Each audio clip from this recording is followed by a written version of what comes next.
Bugün sevindirici bir hal var ki, qadınlar artıq kolposkopiya üsulunun nə olduğundan xəbərdarlar. Bilirlər ki, bu müayinədən keçmək lazımdır. Amma vulvoskopiya deyilən bir müayinə də var və vulvoskopiya vulva xəstəlikləri barədə bizə məlumat verir. Vulva xəstəlikləri cinsiyyət dodaqlarında baş verən patologiyalar, fəsadlar, hər hansı bir dəyişikliklər, pre-onkoloji dəyişikliklər haqqında xəbər verən bir müayinədir. Xanımlarımız çox vaxt vulva xəstəlikləri ilə həkimlərə müraciət etməyə utanırlar.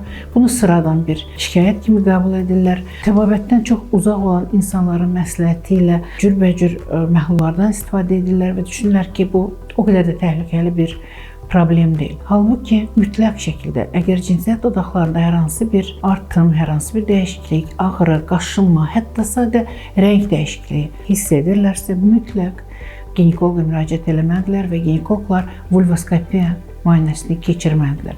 Çünki son illərdə nəinki Azərbaycanda, bütün dünyada vulva xəstəlikləri getdikcə sürətlənir, artır və çox təəssüf ki, gənc qadınlarda da rast gəlinir.